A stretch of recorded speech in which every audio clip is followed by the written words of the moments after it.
Good morning. Yes, it's morning here. I'm Sharon.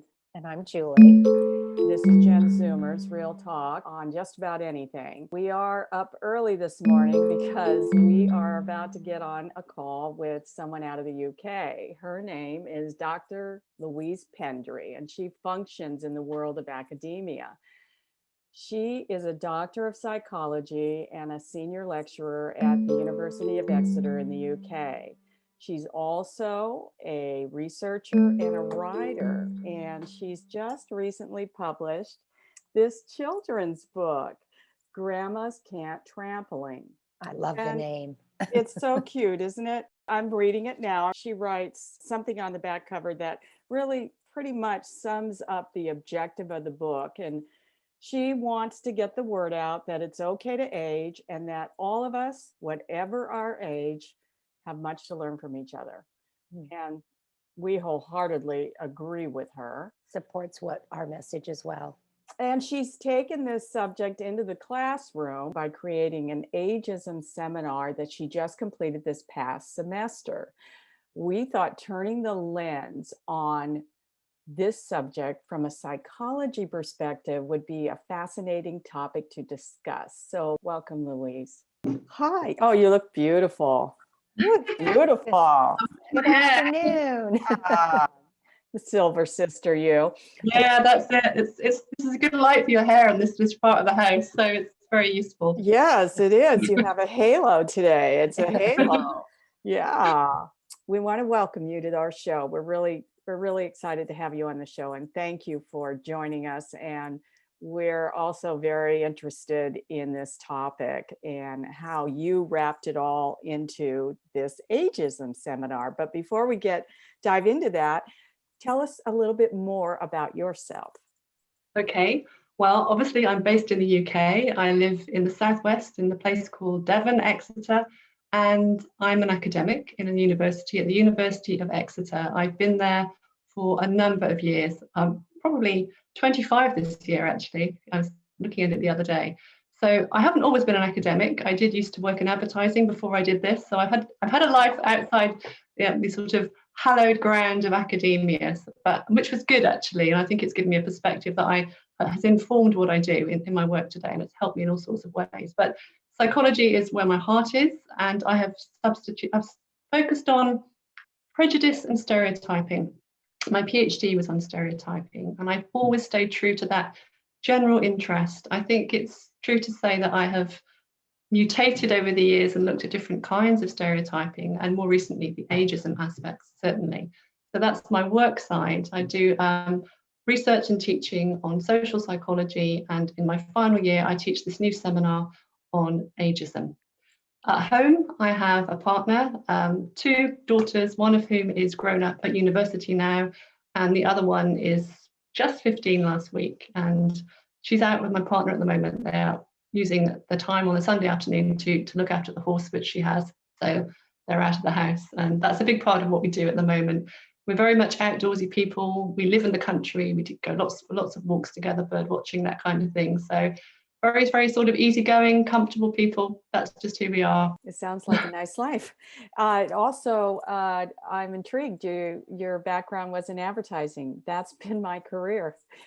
Okay. Yeah, mine too. Yeah, Julie and I have been in advertising almost our entire career. Yes. Well, I say advertising. It was direct marketing, but people don't seem to know always what that means. It doesn't sound very interesting, but we were doing charity advertising. So we used to do the direct mail and off-the-page ads for charities like UNICEF, and in the UK we have the RSPCA, which is the animal charity. Right. So it was that kind of advertising that I really used to enjoy. It was great. Just wasn't where my heart lay, but it gave me really good skills, I think. Well, and the category you were in is honorable. I mean, well, if you're going to do something in advertising, you're not just selling widgets, as they say. No, sometimes I felt like I was when I was trying to sell space on a Friday afternoon to get people to, post an ad and whatever. But definitely it was a good career for a few years. Well, tell us about the scope of your course that you designed. I think it was the gendered ageism that really brought me into this area my own experiences of getting older as a woman and realizing that I was finding it very hard, actually. And the thing that started me off was going grey and realizing that I found it quite difficult to stop dyeing my hair because of the negative feedback that I was getting from friends and family, that it would age me and it would be awful and I would become invisible. And, you know, I believe that. I did for many years. I must have done. I dyed my hair from the age of 18. I've been going grey for decades, really. So I started to question, why was I thinking like that? And realizing as I turned to the research that there is a whole narrative out there that society tells us it's very bad to get older. So I think that was when my course interest started. I started to think, could I start to bring that into my teaching? I taught a seminar in my final year on stereotyping for years. And I'll be honest, I was getting a bit stale. I needed to change. And I thought, how about I just do it on aging, the sort of whole psychology of aging. And that would allow me to bring in all sorts of things. I didn't think I could do it entirely on the gender aspect, and indeed I could, but I thought that would be a little bit narrow. So the course content has evolved into something that does include gendered ageism, and it includes psychology of aging as a woman. There is a big chunk on that, but that's not what it's all about. So what we started to do was we go right back to the beginning. And I should just say that I co-teach this seminar with my colleague, Dr. Hazel Mycroft. We put it together very much as a pair. And we start off with attitudes towards stereotypes about aging and where do they come from. So we look right back into childhood, really, and we start to see kids as young as 6, actually even younger, are starting to show negative stereotypes, negative attitudes towards being old. So the terms that they come up with are invariably negative. That's not to say that all kids are like that, but a significant chunk have already internalized these negative beliefs. So we track that. That's the first session that we talk about the role of society and just parents, friends, everybody who is throwing these negative stereotypes at us from a very young age. We then go on to look at some of the psychological theories around aging, which are 3 sessions on that, which are interesting, really, really important theoretical foundations the students need. But then we get on to the more applied stuff. So we start to look at things like ageism in the workplace. Now that's a really important one. And I think students were really, really surprised about how much ageism there is in the workplace. I think what's really fascinating is our students haven't really engaged with ageism yet. Even though they acknowledge that it exists, they don't really think they are. That's the first thing. They're not ageist. They realised that was probably not very accurate as we got through the course. And the ageism in the workplace was really, really fascinating for them. Sections on gendered ageism and menopause, we covered that as well. So that was a really fascinating look at the psychology and the physicality of growing older. So that was a really, really important session for them, I think. And then we had sessions on how to challenge ageism.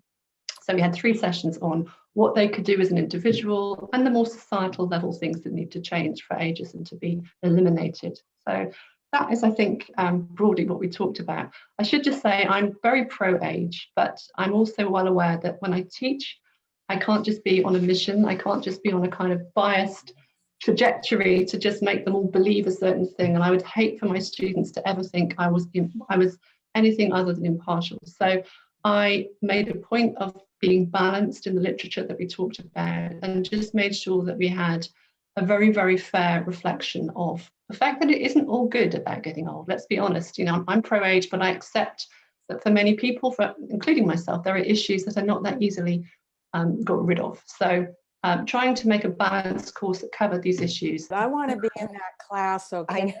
You're covering the gamut here. I bet it's really satisfactory too. I mean, there must be some real satisfaction from this. Really. It was really, really satisfactory. I loved being able to just put out there with my students everything that I knew they needed to know, and that was so passionate. So I'm so passionate about myself, just to be able to share it with them. So I think from that perspective, it was an eye-opener for me, and it was an eye-opener for the students, just to realise how much fun we could have talking about these issues and how powerful it is, the discussions that we had. And I really felt that we created little agents of change in the seminar. They're keen to go off and share what they've learned as well. Because It's really, until you're in it, you're not aware of ageism until you start to go through it. So to learn those things early on and to have a course like this, I can only imagine how impactful it must be. I think so. I think what was interesting is the number of times they said, I was talking to my mum about this module, and she was saying, oh yeah, that's how it is. That's exactly how it is. Someone is telling you how that is. I've been telling you for years and you haven't been listening to me. So you really do get a sense that they're hungry to learn, but why would they want to know about this at this stage? You know, it's this thing that's in the distance for them. They don't really have any worries about getting older at the moment, but what they don't realize is that they're already internalizing these beliefs that will affect them one day. Because what's funny about the group older people is that one day we'll all be in that group if we're lucky, and so other groups that we can laugh off as being not very important to us, they're not the groups that we're going to belong to. So we don't really have any kind of concerns about being negative about certain groups. Why would we be negative about a group that we are hopefully going to be in one day? It's really maladaptive, but we all do it. So if they can have that kind of awareness as they grow up and challenge the sorts of negativity that they encounter, it's going to put them in a better place, I think, as they get older themselves, to feel less averse to joining that group, not always looking for reasons to create distance between themselves and other members of that group who are not like them, but in fact are like them. Right. Yeah. Not only that too, that maybe you've planted something that would bolster their self-esteem as they age, because that's certainly something that happens to all of us, I think, is the confidence level of aging and how society and culture views somebody older. I totally agree. And what's really great about my job is that I'm doing intergenerational contact all the time. I am mixing with kids who are 30 plus years younger than me at every stage. And just that kind of realization that they can see older role models, if you like, and talk about these issues and show that an older person isn't invisible, doesn't fade into the background, has got views, is passionate, can be fit, all of the things that, you know, I have to say that I didn't have those kinds of views as I was growing up. I did tend to think old is yuck, really. It's just not the sort of thing that I want to do. So to be able to show that there are positives, and I think is really important. And it's a joy that I can do that as part of my job. I can't believe I can do that. What elements were important to you in designing this course? Okay, well, I have got a few. As I say, I put it together with my colleague, and from the outset, we said this is going to be really, really different. It's never going to be boring. We've got, for starters, really fascinating research. So we did lots of research on the research, and yes, there's a lot out there. As I say, it's a more recent ism. It's not the one that's necessarily been popularly studied for many years, ageism. It's the less sexy cousin to things like sexism and ethnicity and that kind of thing. But equally increasingly important. So we knew that there was a lot of academic content that we could put in there, but we wanted to include other stuff. We wanted to make it more real world. So we purposely also created additional resources for them. And we had such fun because there was so much out there actually, and more than we were able to include. But it could be TED Talks, it could be just videos that we find, activities, resources, just all sorts of stuff that just shows them that there's a lot wrong with the way that we view age. And there is just some content that's really good out there. There's also some awful content, but a lot of the content that we found absolutely excellent. And they really appreciated that we had grabbed it all and drawn it all together to get them started. They also went off and found lots more. And one of the great things was it was very much a kind of iterative process. It grew as we went through. So if they found something in their research, they'd say, look what I found online this week. Let's share it with the group. So we were kind of growing our resources across the term, which was really, really lovely. It was definitely not just all one-way traffic. So that's one thing that we wanted to do, to make it really, really not just about academic stuff. And allied to that, we built in a lot of activities. So one of the things that we did one week was we had them turn up to the class with a number of props. And they were things like a pair of reading glasses, some Vaseline, some thick gloves, some raisins, a pot, and earphones, noise cancelling earphones. And then we had them do different tasks. We wanted, ideally, in the real world, to have a live seminar and to get hold of one of these aging suits, which was always going to be a big ask. But you can put them on and they make your posture different, they make your vision different, your hearing is different. And well, we couldn't afford the budget for that anyway, probably in real life. But what we decided to do was to get them in a Zoom call, because remember, this was all done online, this entire seminar. They'd go off into their little breakout rooms and we had them read certain things, listen to certain things, put the gloves on and try it with thick gloves like skiing gloves, move the raisins, just to simulate the kinds of motor skill issues, hearing, sight issues that are quite commonly experienced as we get older.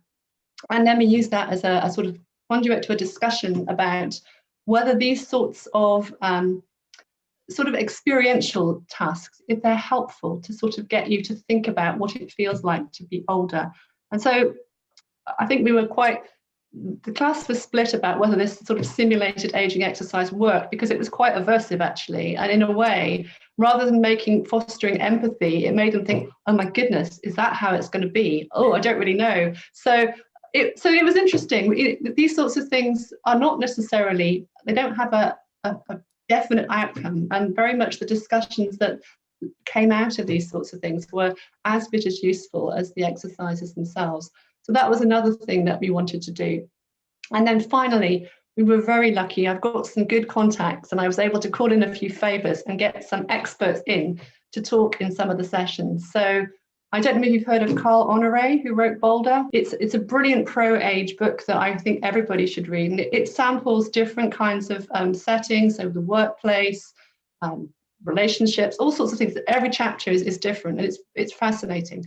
Anyway, I said to him, would you like to come and talk to my students about what you do? And he said, yes. Great.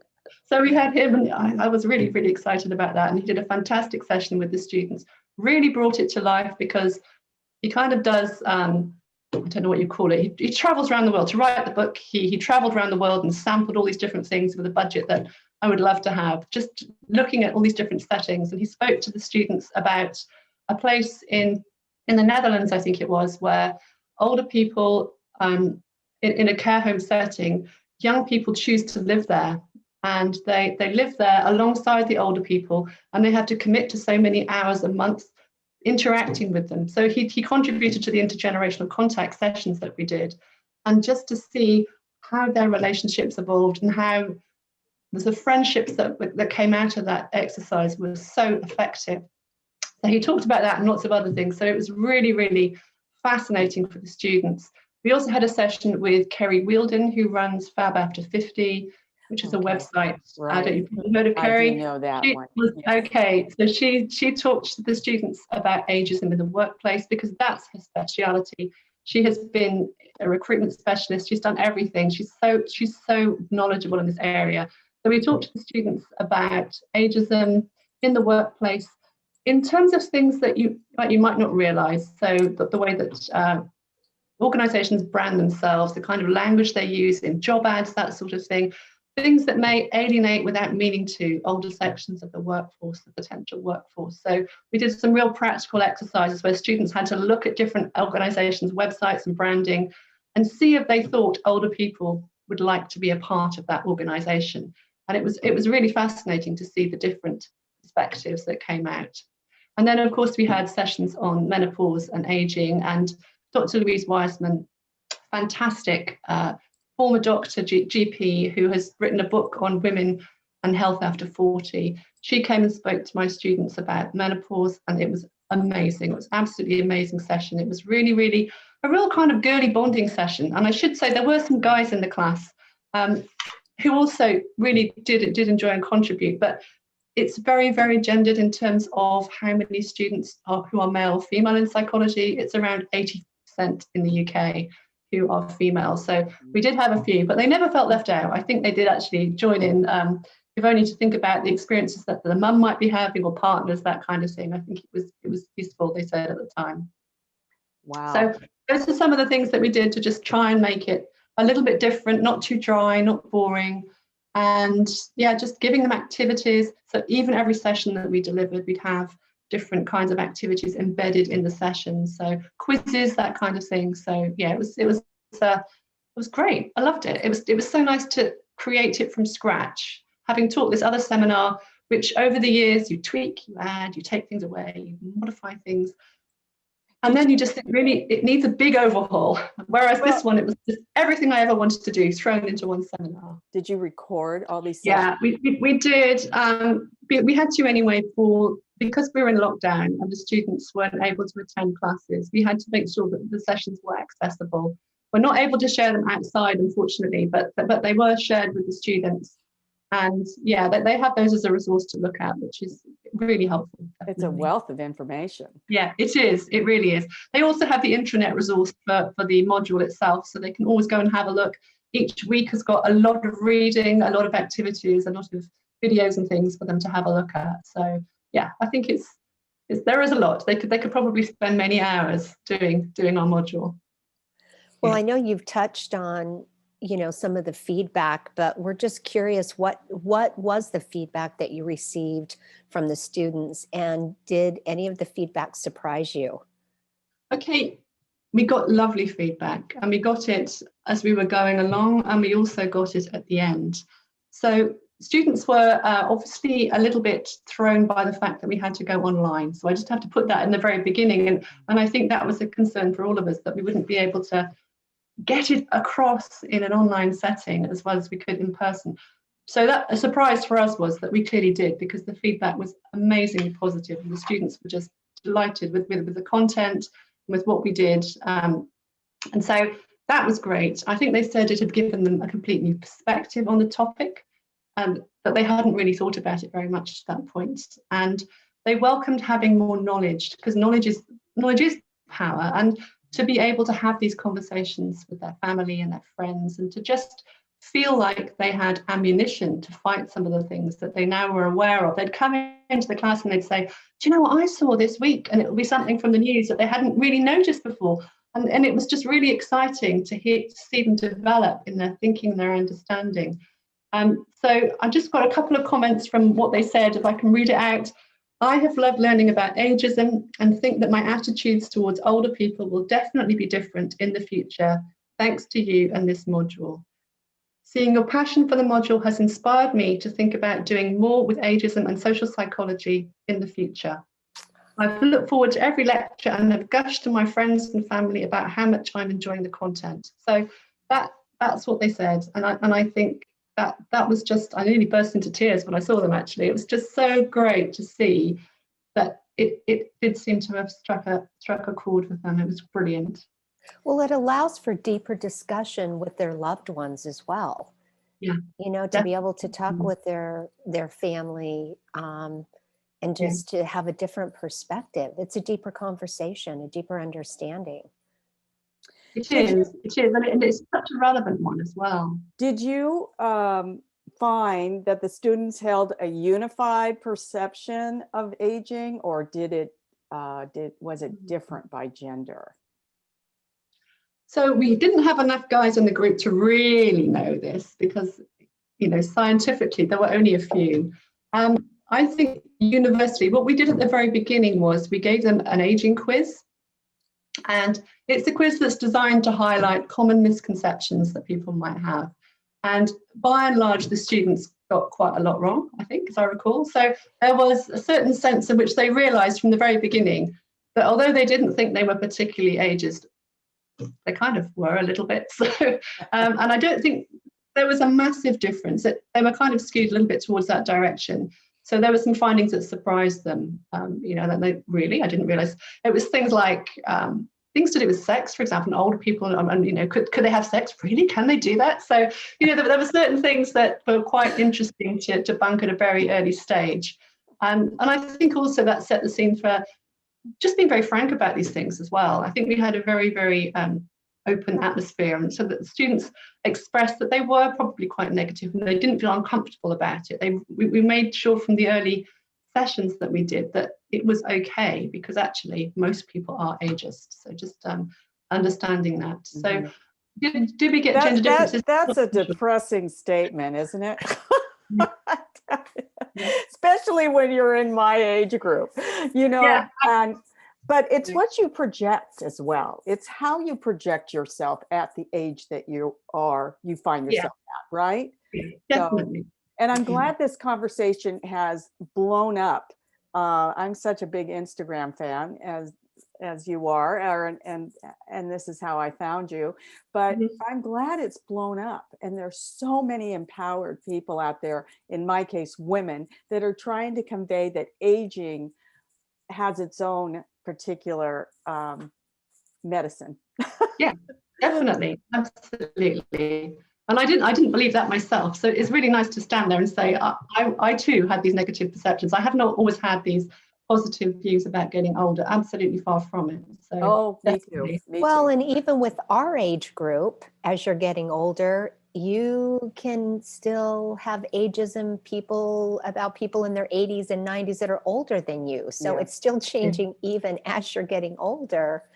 You have to continue that perception. Definitely.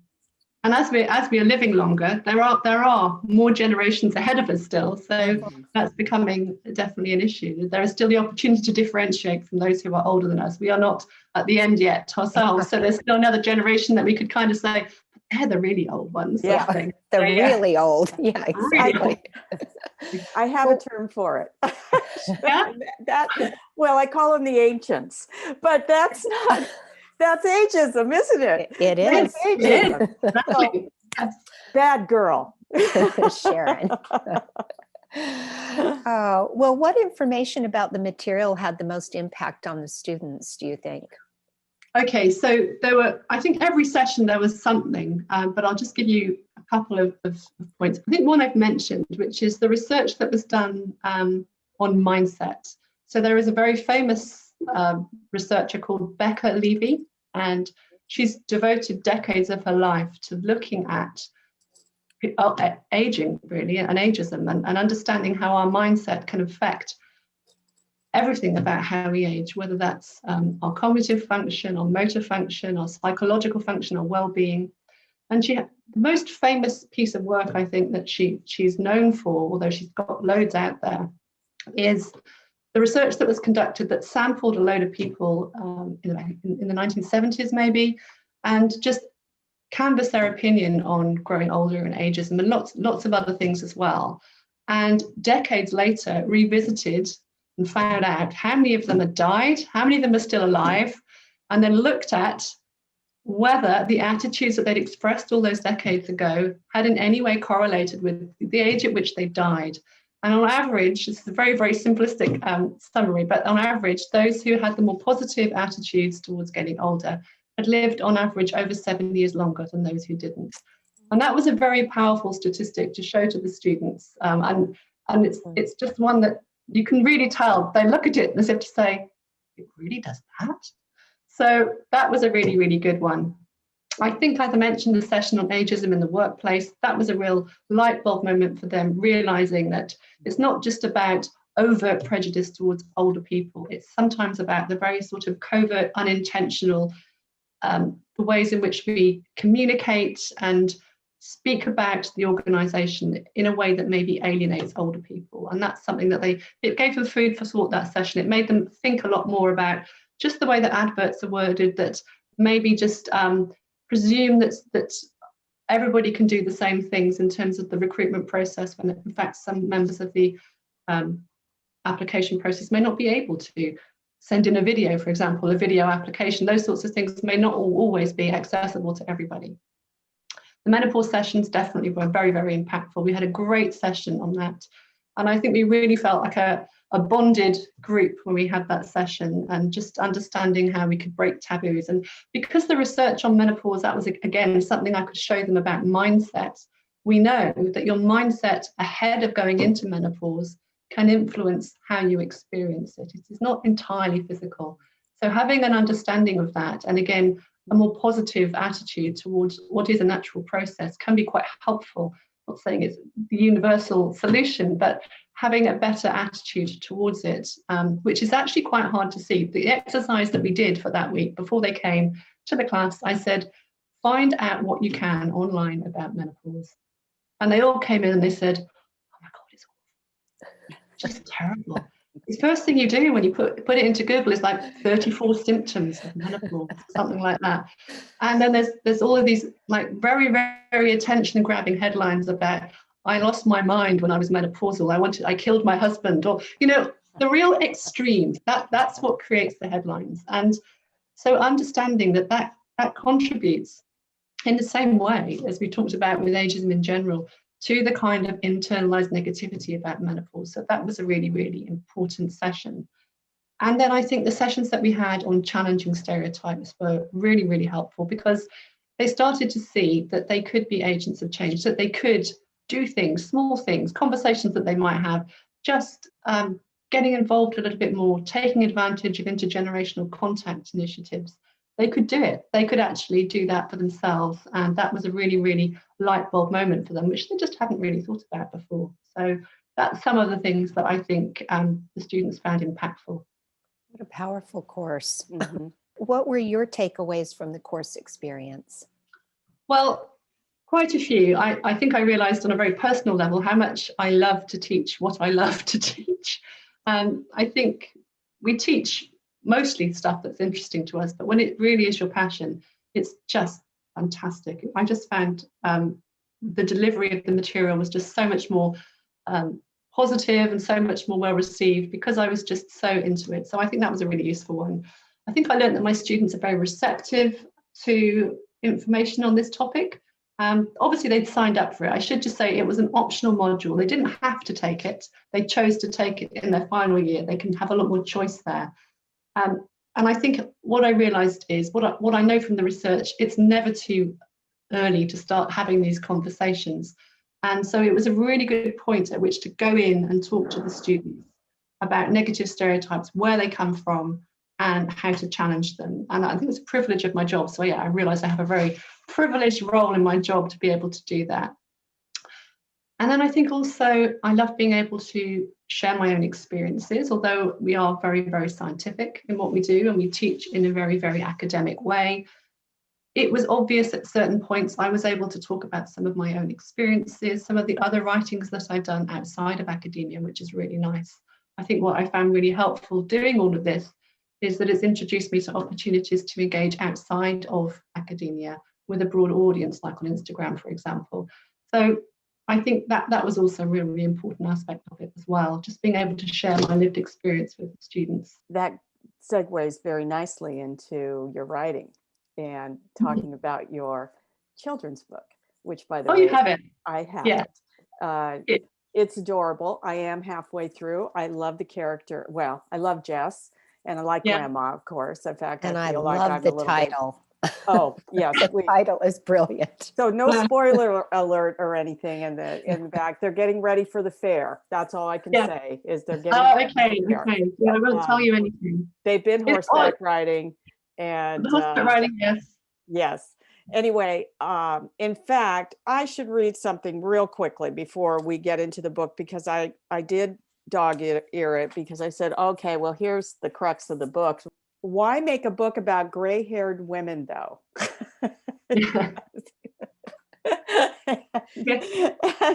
And she says, well, good question. Well, I'm not sure how it is in the UK, Jess, but over here, a lot of women think gray hair is horrible and makes you look old. Most women my age and younger dyed their hair to cover up the gray. Men, on the other hand, usually let their hair go gray and get called things like silver foxes. And I won't go on, but boy, you just nailed it. You nailed it. And what was the intent to write it from a children's perspective? I'll be honest with you. I wanted to do a book of some kind, and I just wasn't sure what to do. I mean, I love writing, but a kid's book was not even on my radar. And I had been reading about this thing called extended contact in my research. And it is this idea that it's all very well to change stereotypes by having younger and older people getting together. But sometimes those opportunities aren't always there. You can't necessarily get younger and older people together. Lots of things contribute to that. We don't always live geographically near our grandparents, for example. And also because we're having kids older ourselves, grandparents are that much older, maybe aren't living for that much longer in the way that perhaps we were used to with our grandparents being around. So I just thought, how cool would it be? Because extended contact basically says that you can develop more positive attitudes about growing older if you know that somebody in your peer group is having a positive interaction with an older person. So I thought, how about I turn that into a book and I have a character that kids could identify with as a kind of peer, and that she would go through this process of getting to know, in this case, her grandmother. It was very important for me that she didn't actually really have a very deep relationship with her grandmother before she spent this summer with her. And I had to create a story that allowed that to be feasible.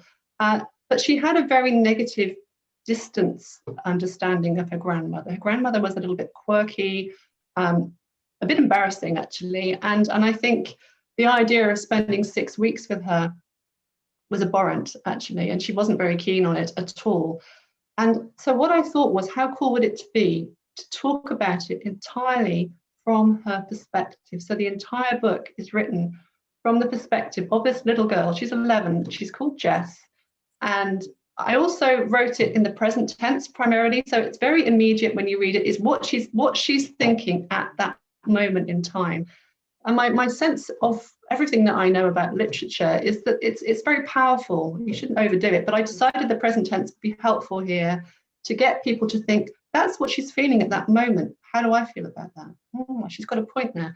So I wrote this book, and it tracked the kind of trajectory of her relationship with her grandmother, from being stuck on a plane, not just her grandmother. She meets this older guy on the plane called Gerald. You've probably met Gerald, right. okay? Yes. He will feature later on. If you haven't come across him, he comes back into the book later on.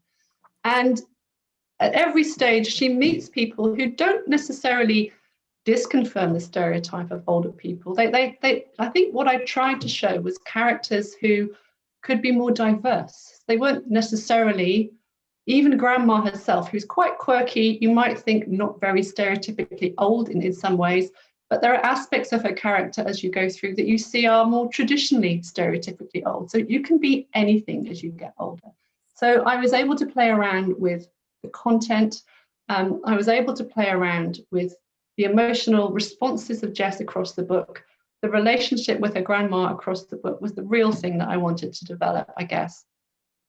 And I suppose at the end of the day, I also wanted to build in psychology. And one of the things that was really useful for me was, having done so much reading on it, my head was buzzing, not just with extended contact, which is this idea that a peer can change your attitudes of older people, but all the other psychology about intergroup contact and prejudice reduction. So I kind of fed in lots of psychology throughout the book. I was able to just, hopefully not too obviously, weave it into the story.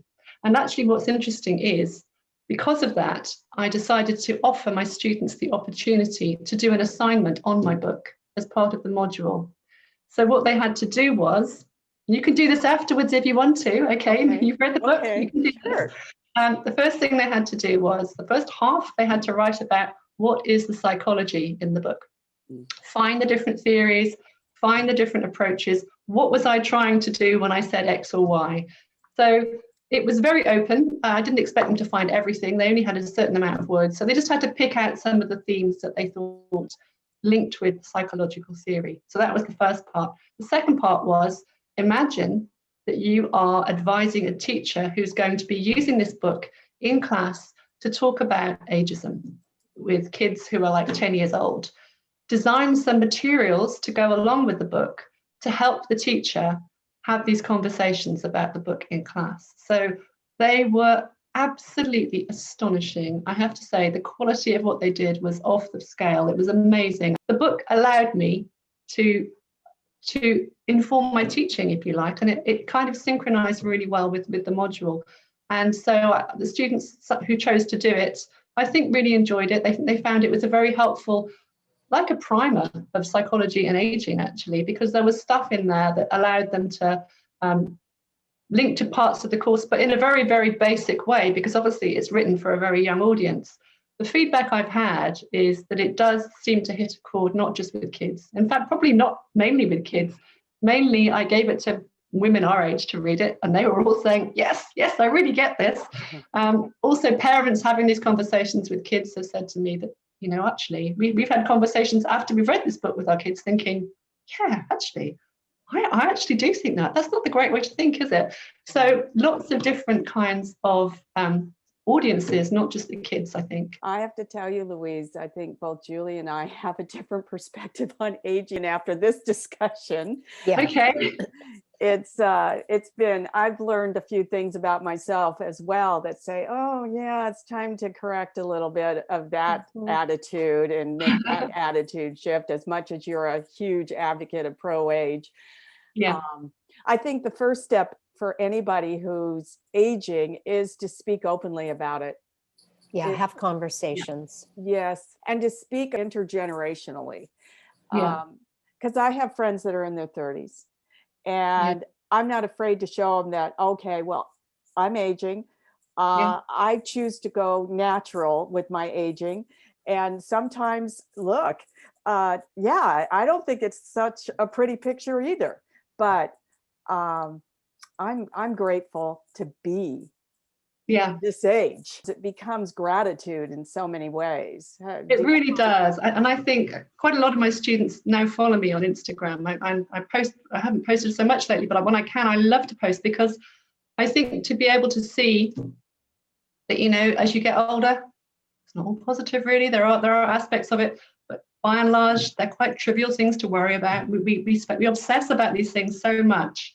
For me, it was grey hair and wrinkles for so many years, and I realized that the years I wasted actually obsessing about when I had to cover my grey roots or how many wrinkles I had, and just realizing I was just thinking as I was about to do this interview that I lie on one side when I sleep and I have more wrinkles on that side of my face. I really do. It happens. And I really do. And it's all kind of squished on one side, and it's really, is that a big thing to worry about? Yeah, it was a big thing for me, sure. And I'm kind of embarrassed that I let it be so big. And so being honest about that is really helpful, because I think the younger generation can start to see that honestly there are more important things in life than any kind of physical aspect of what's going on with us.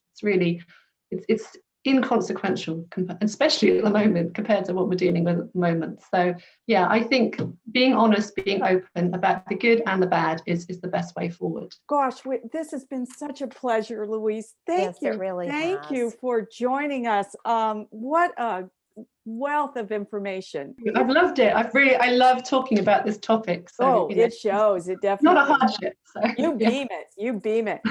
Are you planning to continue this course module? Yes, so it runs every year. So it will be running in September this year now, September of this year. And we'll tweak it, we'll make some changes responding to some of the feedback. As I say, it was really positive, but there are things that we thought we could do that slightly differently, and we'll update it and things like that. So that's one thing that we're definitely going to keep running with. The feedback was so positive, I think. Hopefully it wasn't completely full this year, but I'm hoping that the feedback from the students to the year below will mean that it's probably running full next year as well. So that should be good. So important. Well, we're going to shift this conversation to something more uniquely personal. We're trying to end the show with some fun questions. And so we have 4 for you.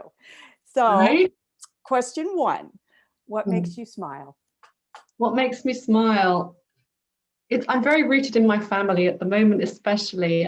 Anything that makes my kids happy is going to make me smile. So I mentioned that we have the pony now, and the pony has been the lockdown savior, I suppose. So, and having my daughter look after her pony, the joy that it gives you, the smile on her face as she's going around, looking after it, every aspect of its care, and being involved in that outside with her, just mucking out and just getting rid of all the horse poo. It makes me smile, because I think these are really, really important experiences to have with your family. And I'm just overjoyed that I get to do that. So it kind of does not seem like a very big thing, but it is.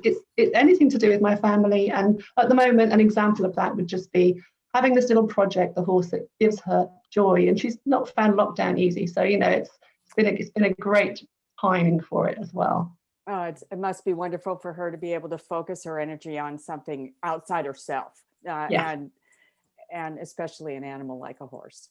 Yes, especially a horse. definitely. Okay, well, what's one of your top 5 favorite things to do? Oh, I might have said it already, but I'm a really keen walker. Okay, and where we live in rural Devon, and I don't know if you're familiar with where I live at all, but we have the moors quite nearby. We also have a lot of beaches as well. So we're on the kind of bit at the bottom, the bit of the leg at the bottom that sticks out of England.